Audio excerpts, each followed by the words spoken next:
Otro de los procesos relacionados con el desarrollo importante es la proliferación celular. Obviamente que durante el desarrollo, tanto prenatal como postnatal, hay proliferación, hay una cinética donde las células proliferan y también mueren. En los primeros estadios del desarrollo, específicamente en la segmentación, es muy importante el aumento del número de células. Y sean lo que llaman mitosis proliferativas, que son mitosis que acontecen sin que haya habido previamente un aumento del volumen citoplasmático. Entonces las células hijas van siendo cada vez más pequeñas, más numerosas, pero más pequeñas.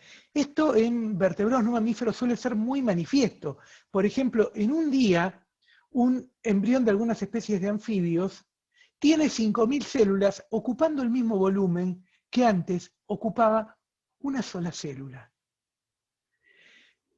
Esto se relaciona con un acortamiento del periodo G1 del ciclo celular, también del G2, y en algunas especies hasta se acorta también, por ejemplo en los anfibios, se acorta ese, que normalmente es muy estable, pero aumentan los sitios de inicio de la replicación, entonces la fase de síntesis de ADN también se acorta.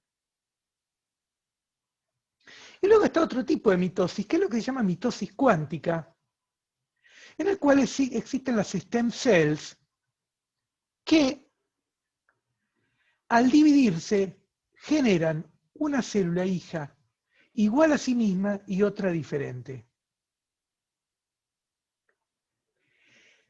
Las células van a proliferar, las stem cells especialmente, y luego otras poblaciones celulares que aunque no tengan la característica de stem, mantienen la capacidad proliferativa, van a estar recibiendo mensajes paracrinos de contacto con la matriz extracelular, tiene que ver con las fuerzas mecánicas.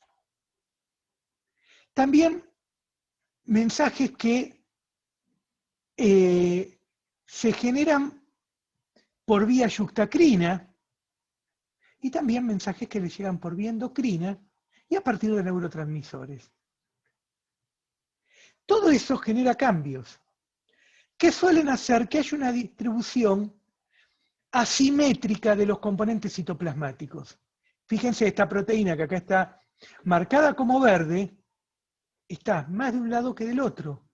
Eso hace que cuando se produzca la división, una célula hija va a ser de una manera igual a la madre, mientras que esta otra va a ser distinta porque expresa diferentes proteínas. Entonces, este es el camino que hacen las stem cells. Dan una célula hija igual a sí mismo y otra que va a seguir otro camino. Ahora, las células que siguen otro camino, en algunas generaciones pueden empezar a dar células iguales a sí mismas, o sea, seguir con la expansión, y en otros casos ya directamente todas las células hijas se diferencian.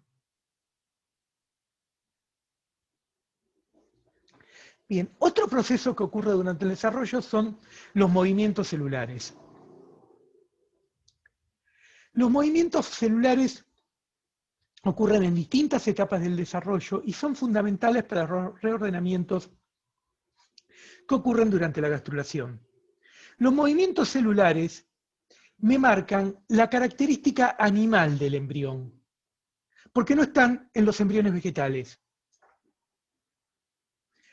Durante el desarrollo son muy importantes los mensajes quimiotácticos, de atracción y de repulsión, que van haciendo que las células, o por ejemplo en el caso del sistema nervioso los axones, vayan dirigiéndose en un camino y vayan desviándose de ese camino según estos mensajes de atracción y de repulsión.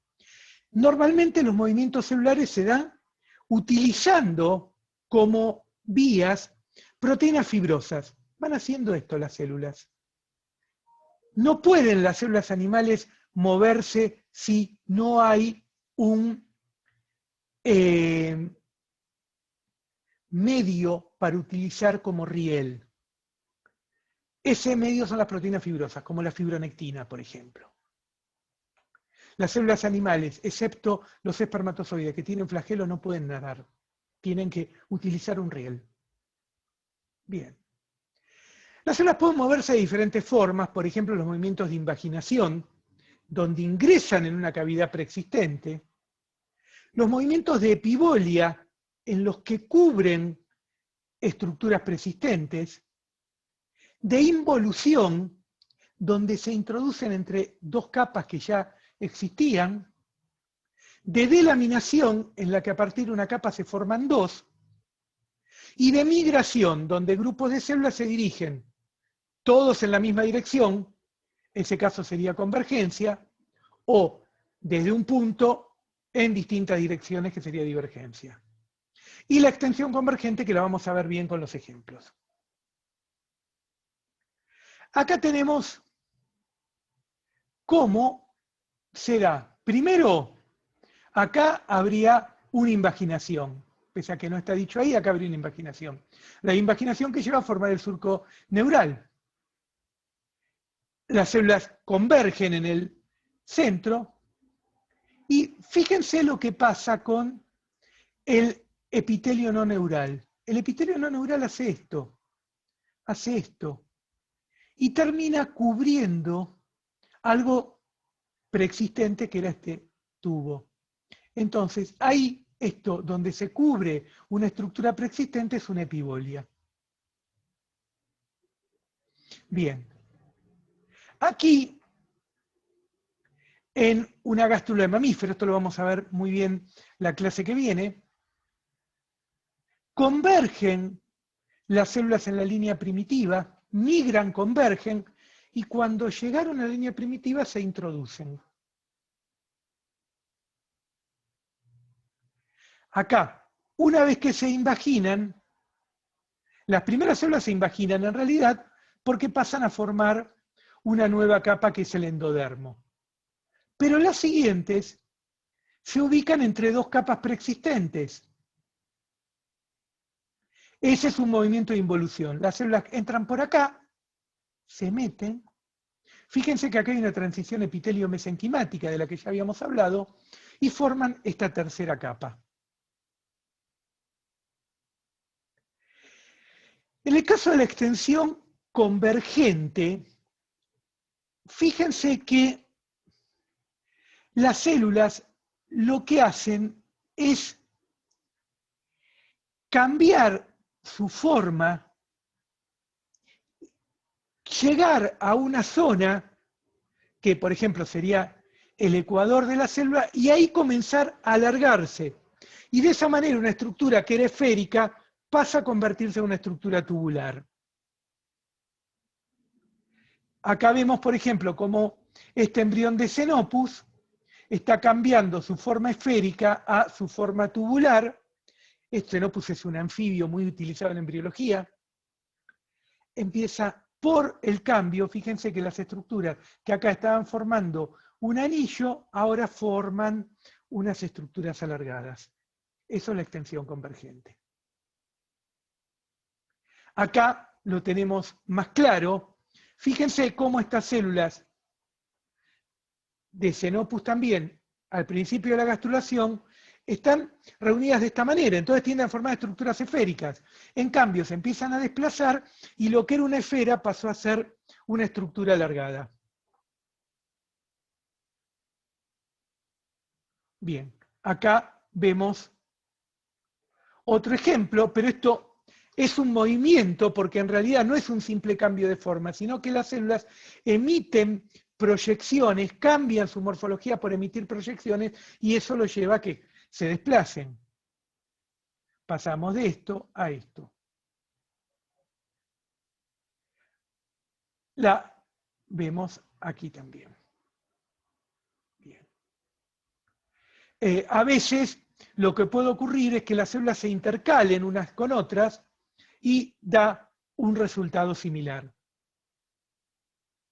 Bien. Otros procesos muy relacionados son el reconocimiento y adhesión celular. ¿Se acuerdan lo que habíamos hablado del experimento que había hecho Wilson en 1907 con las esponjas, que las había disgregado dos especies de esponjas y después se habían reunido? Townes y Holfreter lo hicieron con embriones de anfibio en 1955 y vieron que las células epidérmicas quedaban por fuera y las células neurales quedaban por dentro, cuando reagrupaban las células. A partir de 1970 se empezó a ver que había proteínas, que había glicoproteínas en la membrana que tenían que ver con estos procesos de adhesión. Hoy se conocen muchísimas de ellas, algunas pertenecen a la superfamilia de inmunoglobulinas, y otras son las caderinas, muy importantes. Por ejemplo, la pérdida de caderina es fundamental para pasar del fenotipo epitelial al fenotipo mesenquimático. No solo durante el desarrollo embrionario, pasa también en el cáncer. Y también es importante la unión a la matriz extracelular, que eso se hace gracias a la acción de las integrinas, que son otro grupo de proteínas. Bien, vemos acá cómo al perderse las uniones, la célula pasa de un fenotipo epitelial 1 mesenquimático. ¿Y cómo llega? La célula se desplaza. ¿Y cómo sabe dónde tiene que adherirse? Porque reconoce ciertos receptores, ya sea de otra célula o de la matriz extracelular. Bien. Muerte para la vida, muerte para que un embrión desarrolle, un feto desarrolle y un recién nacido desarrolle. La muerte celular es más abundante en la vida prenatal y en los primeros estadios de la vida postnatal. ¿Por qué? Porque la muerte celular tiene que ver con la remodelación de tejidos. Pensemos que nuestro organismo no es como una casa donde el arquitecto hace un plano de cero y construye. Nosotros tenemos una construcción previa que es nuestra historia evolutiva. Por ejemplo, nuestro embrión va a desarrollar un rabo porque eso es característica de los mamíferos. Luego las células de ese rabo, de esa cola, van a morir. El embrión de la ballena empieza a desarrollar el esqueleto el esbozo de los miembros. O sea, esto ocurre justamente para que los tejidos puedan adaptarse. Entonces vamos a ver que la muerte celular es muy frecuente. Es un proceso que está programado genéticamente, pero que está regulado por el medio y permite la remodelación de estructuras embrionarias.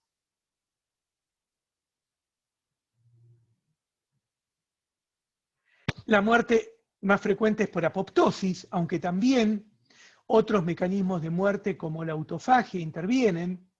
La apoptosis es uno de los tipos de muerte celular programada. La necrosis es una muerte que en general es patológica y que se asocia a una lesión. La apoptosis no siempre, porque requiere que se activen ciertos genes de muerte.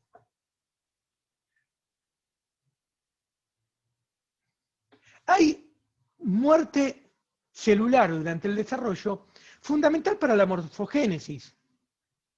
Por ejemplo, la formación de miembros, la muerte de las membranas interdigitales, de las que vamos a hablar un poquito más en unos momentos. Los conductos sexuales, recordemos que ambos sexos desarrollamos los dos tipos de conductos masculinos o de Wolff y femeninos o de Müller. En el embrión masculino se produce hormona antimülleriana que induce la apoptosis de los conductos de Müller. Por eso, en condiciones normales, no hay útero, no hay oviducto. Hay anomalías donde un macho, un hombre de características fenotípicas masculinas y sin otros rasgos, tiene total o parcialmente componentes uterinos. Eso es porque ha fallado ese proceso de apoptosis. La muerte histogenética de neuronas y linfocitos es muy interesante. La de neuronas la vamos a explicar un poquito más con una imagen también. Y la de linfocitos implica que durante el desarrollo, los linfocitos hacen dos cosas. Se preparan para reconocer lo extraño, pero también se preparan para no reconocer lo propio. Los linfocitos que reconocen antígenos propios del organismo, en buena parte son inducidos a morir por apoptosis durante el desarrollo prenatal. ¿Qué pasa con los miembros? ¿Qué pasa con los dedos? Bueno, las membranas interdigitales van a morir, las células por apoptosis, no en todas las especies. Esta es la pata de un pato. Se ha visto que BMP es un gran inductor de este proceso de muerte y ciertas alteraciones que tienen que ver con la expresión de BMP serían las que llevarían a la sindactilia, en el cual permanecen las membranas interdigitales. También hay otros factores que intervienen, como el WNT, el factor de crecimiento para fibroblastos, etc. Se ha visto que ciertos mutantes de ratón, knockout o de pollo llevan a tener pata de pato porque faltan estas vías. Por otra parte, si al embrión de pato se le aplican estos factores en cierta zona de su miembro en formación y en cierto momento, se produce la muerte de las células de la membrana interdigital. Bien. Y luego tenemos una muerte celular filogenética, que es la muerte que ocurre en estructuras que corresponden a estados filogenéticos previos. Por ejemplo, el embrión de un mamífero desarrolla tres tipos de sistemas renales: pronefros, mesonefros y metanefros. El pronefros es el sistema renal que únicamente llega a ser funcional en la vida postnatal en algunos cordados no vertebrados. El mesonefros es la base a partir del cual se va a formar el riñón en condrictios, en osteoictios se hace una conversión que es el opistonefro, pero en definitiva deriva del mesonefro, y en anfibios. Mientras que el metanefros aparece en reptiles, aves y mamíferos. Los riñones metanéfricos son nuestros riñones definitivos, aunque parte de los mismos, de los túbulos colectores hacia la vejiga, es mesonéfrico. Pero además, estas estructuras persisten porque son estructuras que tienen funciones inductoras. Por ejemplo, el mesonefros induce la formación de miembros. Entonces, nacen, inducen y después terminan muriendo. Pero si desaparecieran, no habría inducción de otros órganos de otros sistemas. Bien. ¿Qué pasa? El otro ejemplo que yo les decía antes del sistema nervioso. Existen unas sustancias que se llaman neurotrofinas, que es muy interesante lo que hacen. Las neurotrofinas las producen las neuronas postsinápticas, o sea, las que reciben la sinapsis. Esas neuronas secretan la neurotrofina que es captada por la neurona presináptica, o sea, la que lleva el impulso. Ahora, si no hay neurotrofina, la neurona presináptica muere. Estas son todas las neurotrofinas más importantes conocidas. La neurotrofina hace que la neurona sobreviva. Entonces, si no hay sinapsis, la neurona postnatal, la neurona postsináptica no está, porque no hay sinapsis. Entonces la otra neurona no recibe nunca ese mensaje de supervivencia y termina muriendo. ¿Qué se consigue con esto? Reducir la magnitud de la reserva neuronal. Es decir, que no hay una cantidad excesiva de neuronas que no alcanzan la célula diana, o sea, que no alcanzan la célula blanco, la célula postsináptica. La cantidad de neuronas que se forma es enorme. Por eso mismo también el estímulo en cierto momento de la sinapsis lleva a que las neuronas sobrevivan. Y también elimina errores de conexión que pueda aparecer. Bien. El último proceso del desarrollo es mucho más sencillo que los anteriores y es lo que se llama la dilatación directa. En la dilatación directa ingresa agua a las células y las células tienden a crecer por la presencia de agua y ese crecimiento genera un cambio morfológico, una morfogénesis diferente en cada uno de los individuos. Bien, ahora, esto no es muy común en los animales, ocurre en la notocorda, pero sí es muy frecuente en las células vegetales.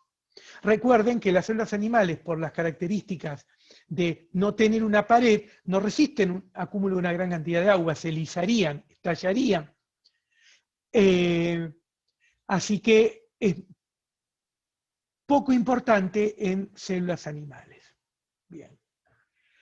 Excepto la notocorda. Bueno, he tratado de resumir lo más posible un tema que es muy amplio, tratar de tocar los aspectos fundamentales del tema. Lamentablemente no tenemos el estadio para las preguntas. Si bien ustedes tienen mi mail y me pueden preguntar lo que sea, pedir lo que sea, básicamente dentro de la bibliografía de libros he utilizado mucho del libro de Gilbert. Yo no sé si hay ediciones en portugués, en español, no hay desde hace muchos años, o sea, hay una edición, la última edición que creo que es la del 2016, que está en inglés, es excelente. Es un libro que yo tuve la suerte de poder comprarlo en Norteamérica, ese viaje que no solo compré la lapicera de Hemingway, sino compré la última edición de el libro de desarrollo de Gilbert. Después, la próxima clase le voy a poner todos los nombres para que los tengan.